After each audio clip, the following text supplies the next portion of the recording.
الحمدللہ رب العالمین والعاقبۃ للمتقین والصلاة والسلام علی سید الانبیاء والمرسلین وعلی آلہ وصحابہ اجمعین، اما بعد، فاعوذ باللہ من الشیطان الرجیم، بسم اللہ الرحمن الرحیم۔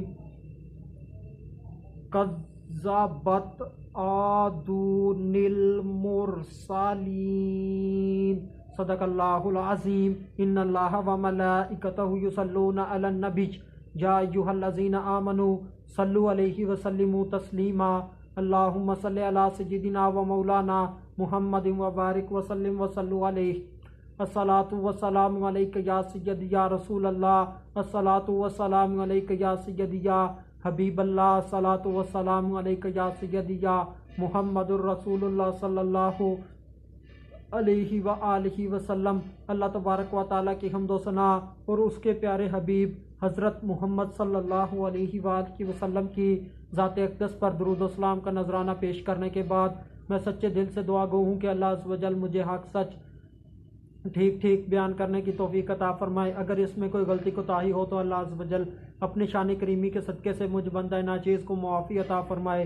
دعائیہ کلمات کے بعد آج کا جو میرا عنوان ہے وہ ہے احادیث نبویہ صلی اللہ علیہ وآلہ وسلم۔ خطبہ کے اندر تلاوت کی گئی آیت کریمہ سورہ شعراء، آیت نمبر 123، پارہ نمبر 19۔ ترجمہ: عاد نے رسولوں کو جھٹلایا۔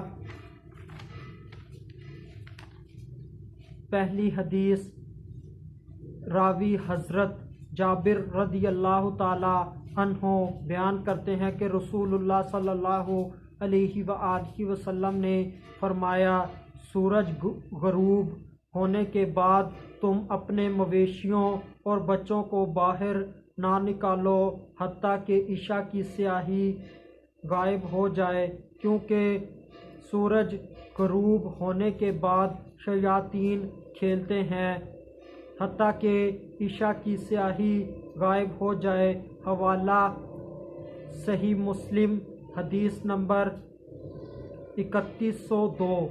دوسری حدیث، حضرت یزید بن سعید رضی اللہ تعالی عنہ بیان کرتے ہیں کہ انہوں نے رسول کریم صلی اللہ علیہ وآلہ وسلم کو یہ فرماتے ہوئے سنا ہے کہ تم میں سے کوئی شخص اپنے بھائی کی کوئی چیز مذاق سے لے، ناسنجیدگی سے یا دل لگی سے، اور کھیل کے طور پر لے، ناسنجیدگی سے، اور جس شخص نے اپنے بھائی کی لاٹھی لی ہو وہ اس کو واپس کر دے۔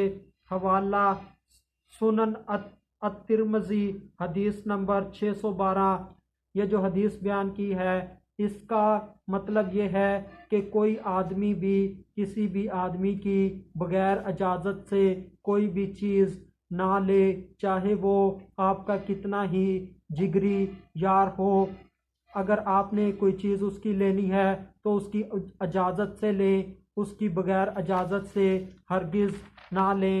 تیسری حدیث، راوی حضرت شدید رضی اللہ تعالی عنہ، میں نے رسول اللہ صلی اللہ علیہ وآلہ وسلم کو یہ فرماتے ہوئے سنا کہ جس نے چڑیا کو بے فائدہ یعنی بغیر کھانے کی غرض کے قتل کیا، وہ قیامت کے دن اللہ عز و جل سے فریاد کرے گی کہ فلاں شخص نے مجھے خواہ مخواہ قتل کیا اور مجھے کسی فائدے کے لیے قتل نہیں کیا۔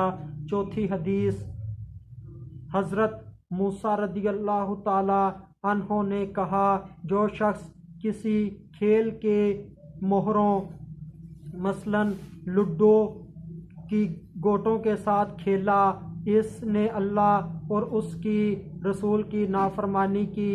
حوالہ مسند احمد، جلد نمبر 4، صفحہ نمبر 521۔ پانچویں حدیث، حضرت بریدہ بن الحصیب رضی اللہ تعالی عنہ بیان کرتے ہیں کہ نبی نبی مکرم صلی اللہ علیہ وآلہ وسلم نے فرمایا جو شخص نرد شیر یعنی کہ چوسر یا شطرنج کے مہروں کے ساتھ کھیلا پس گویا اس نے اپنا ہاتھ خنزیر کے گوشت اور خون میں مل لیا۔ کیرم، اسنوکر اور لوڈو وغیرہ بھی اسی میں شامل ہے۔